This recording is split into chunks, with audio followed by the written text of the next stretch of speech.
Hi everyone, welcome to Herbs for Health Week 1. Today we're going to be looking at some really lovely summer flowers that you can use for food and for medicine. We've got some meadowsweet here, which you can actually find if you're coming to the concrete garden. We have some growing here. There's some yarrow, which you also can probably find here as well, growing around the place. We have some lovely red clover. These are the little flowers of it, and you'll get quite a lot of that down by the canal and other local areas. And then this one here, which we'll be using quite a lot of, is rosebay willow herb. You might be familiar with that. You see it growing all over the place. Its other name is fireweed because it likes to grow in places which have burnt down, apparently. That's not what we've seen so much around here, but that's one of the ways that it's used.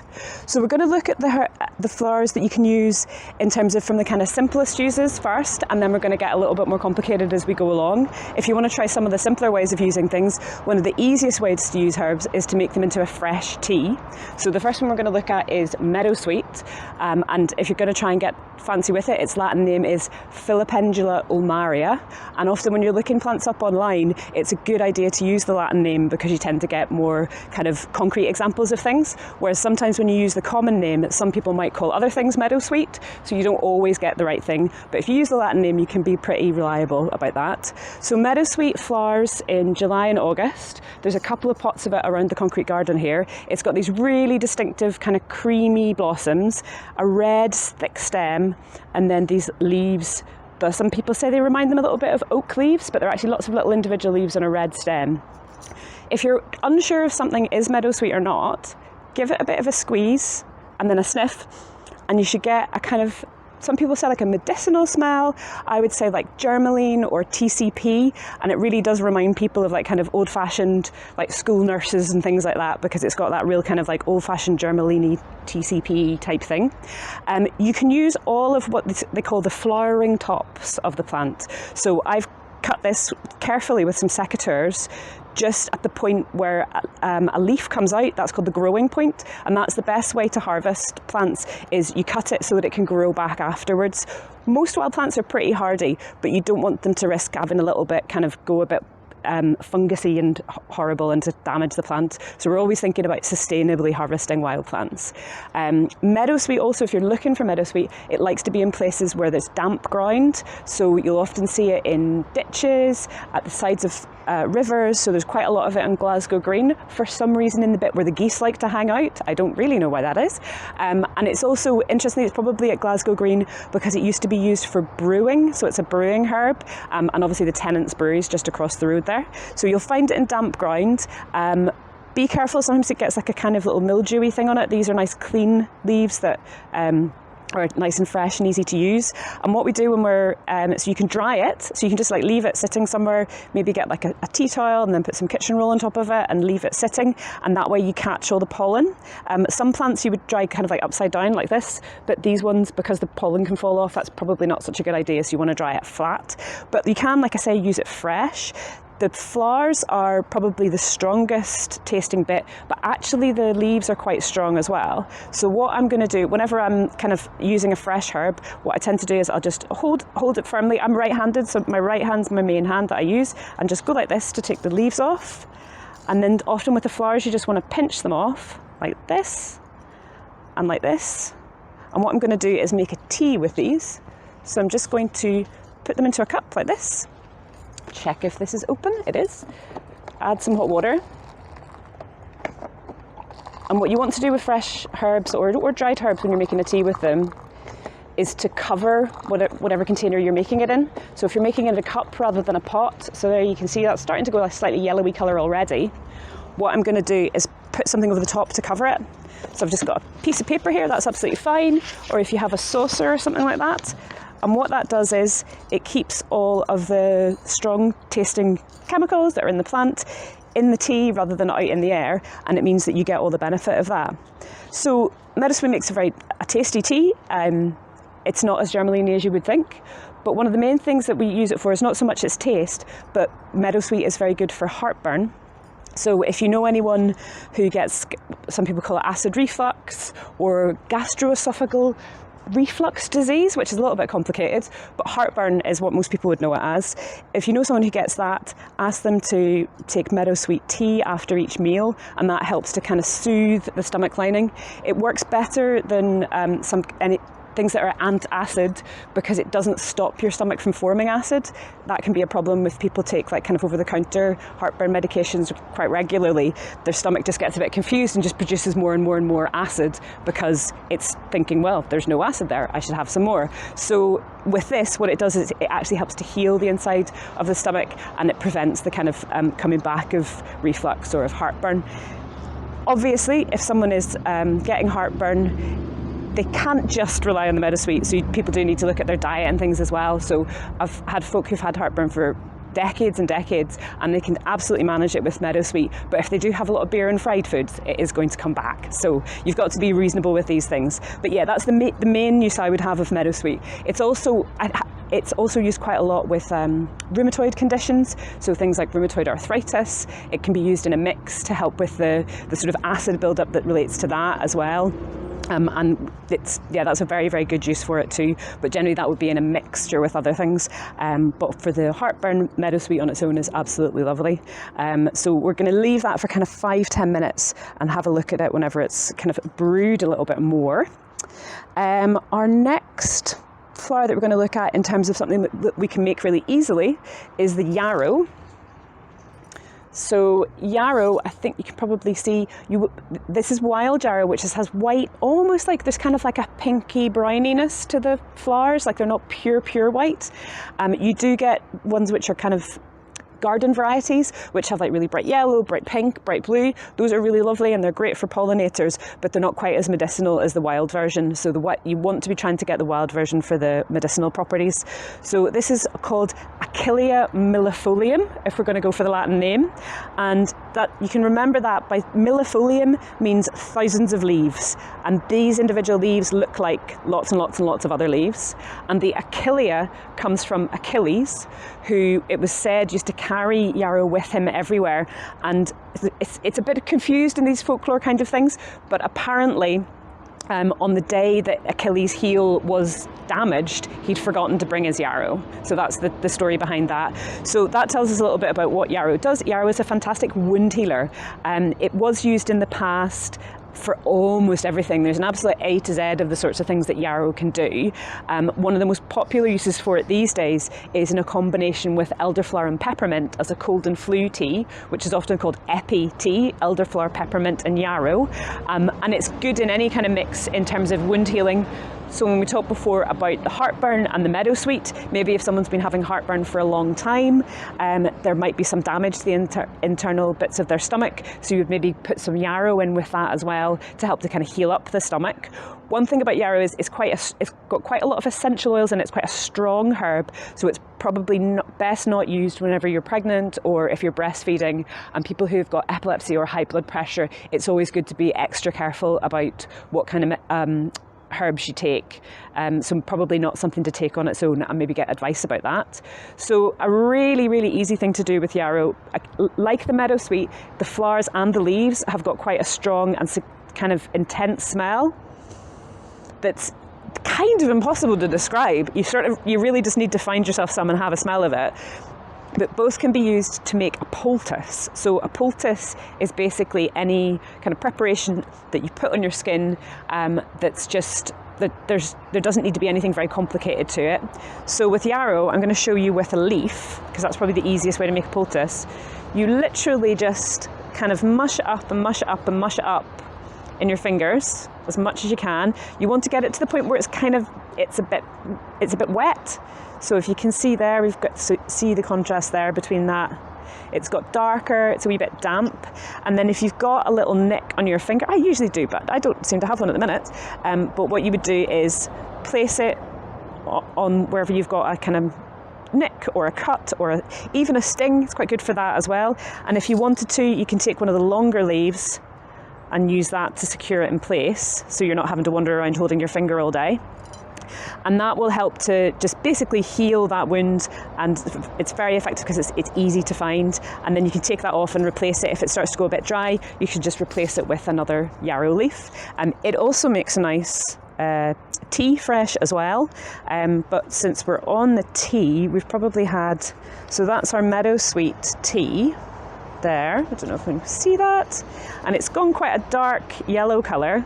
It's probably got a couple of bugs in it as well, but that's all good.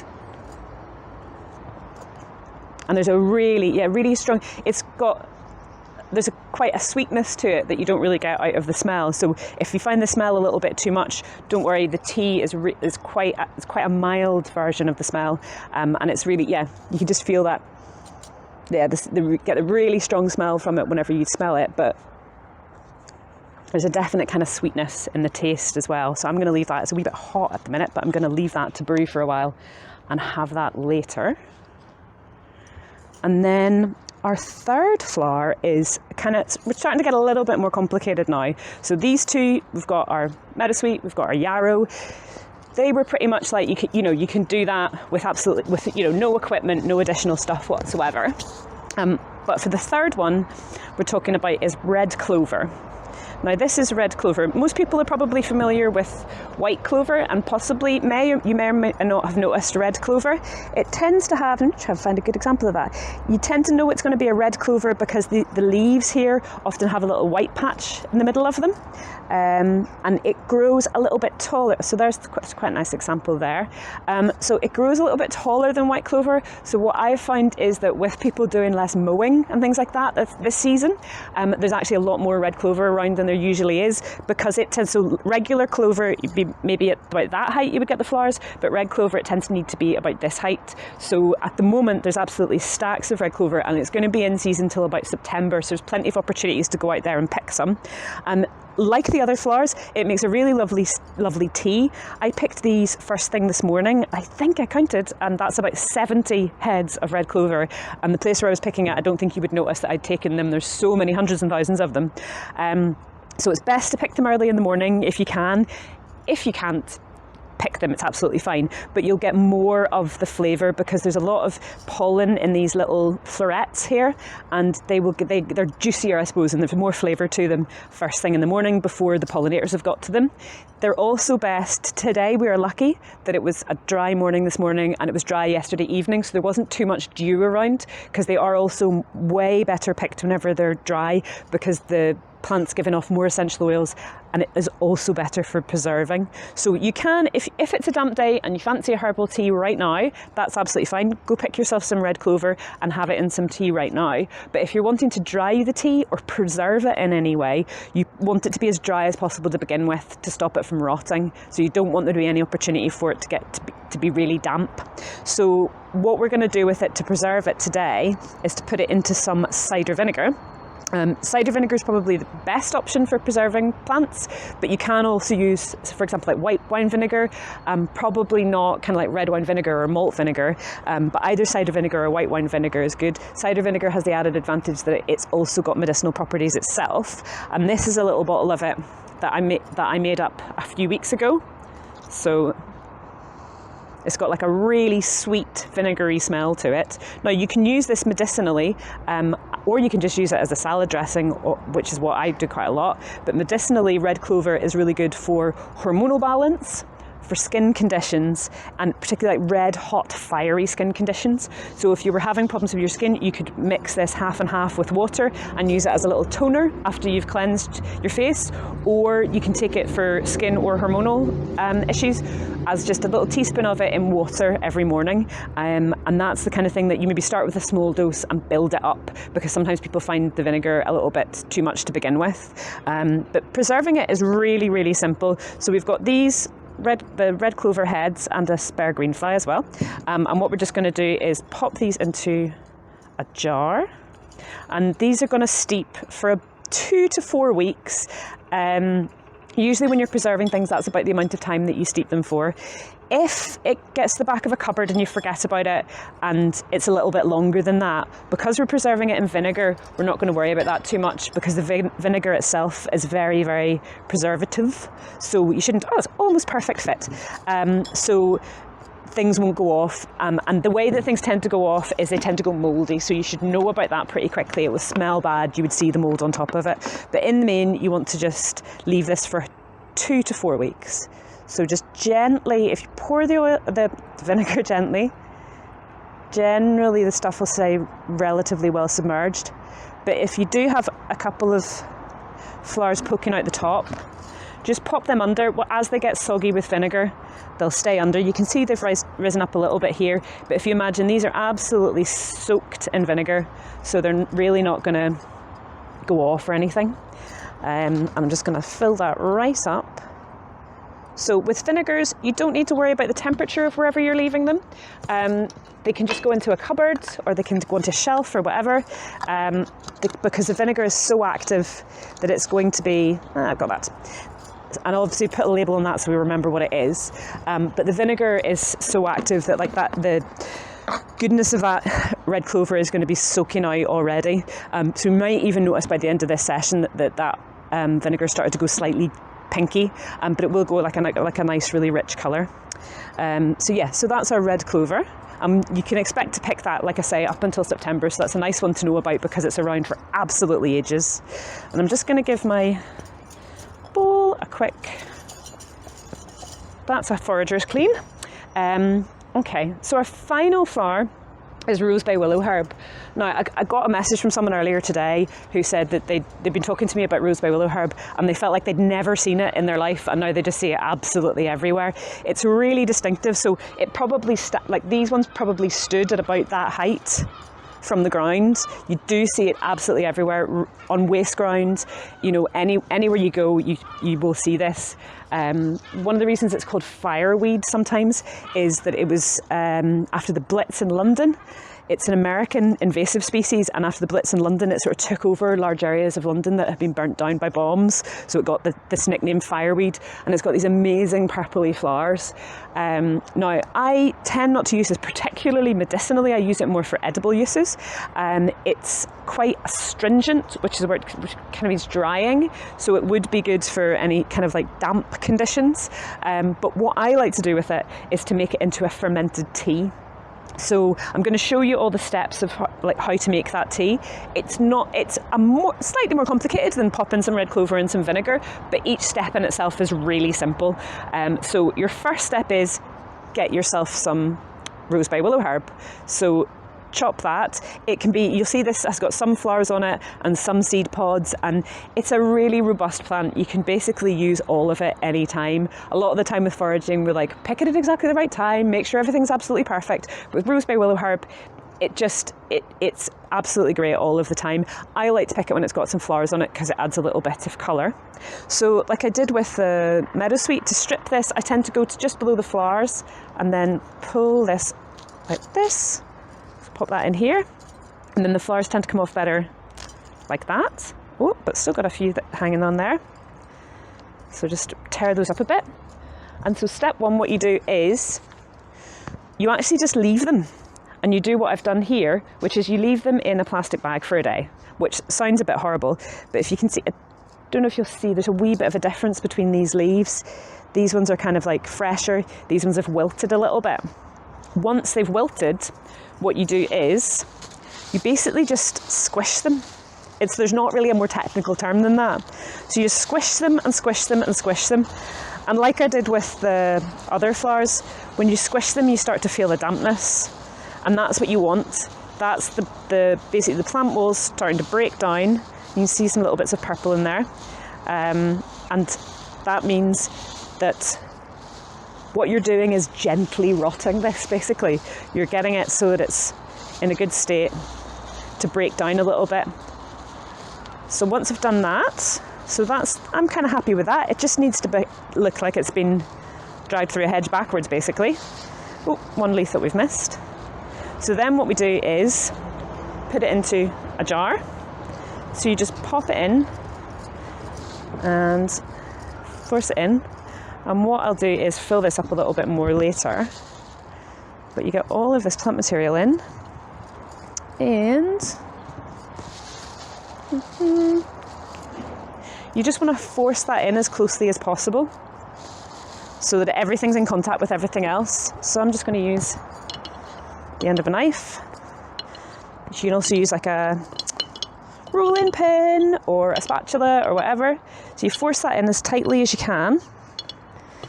And then what I'll do is I'm going to fill that up a little bit more later on until it's almost full. Then you pop a lid on it, and you put the lid loosely on. So if you have just a regular lid, you just unscrew it a half turn, and what you're doing is you're allowing some air to get in there but not flies and things to get in, and you're effectively letting it ferment, which is basically just letting it slowly disintegrate. And as it does that, so the smell at the minute, people describe it as it smells like grass, or like what often people say is it smells like leaves. It just smells like green stuff. Every day you want to check that for a little bit of a smell, and as the smell becomes more sweet, some people describe it as like silagey, which I think is quite a good description actually, because it's starting to just get away from that kind of grass-like smell. That means it's ready to be dried. So I tend to leave mine for 10 days. If you have a particularly warm kitchen, then you might want to leave it for less time because it can go mouldy. So it's important that you check it each day to have a smell. And if you think it's gone over into that silaginess, you then take your fermented leaves, you put them in a very low oven for a couple of hours, and what you come out with is this, which is fermented rose by willow herb tea. And it's also sometimes called Ivan's chai because apparently it's something that they used to use a lot in the Soviet Union, and it was a sort of meant to give you stamina for the long winters. So you would gather your rose by willow herb, I don't know the Russian name, I should, and you would make loads of Ivan's chai, and that would sustain you through the winter. So yes, it's a really nice thing to make, and although you're going to be making this over the course of like 10, 11 days, each stage is really, really simple. So it's a nice thing to do to save yourself up for the winter. And I genuinely think it does taste like green tea, and it's been compared with like the Japanese tea sencha, which is very expensive, and this stuff is free as long as you have a jar in an oven. So I think it's a good one to have a go with.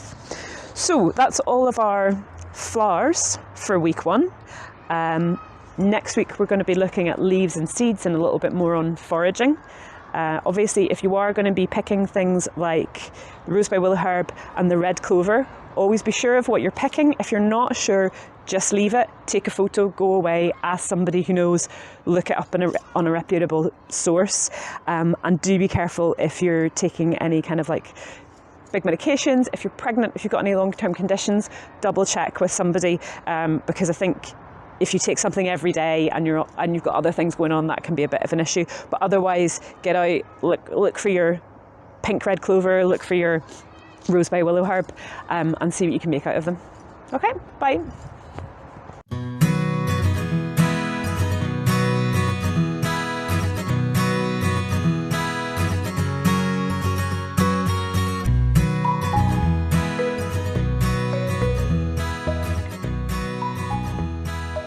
That was almost like perfectly 20 minutes. That's hilarious.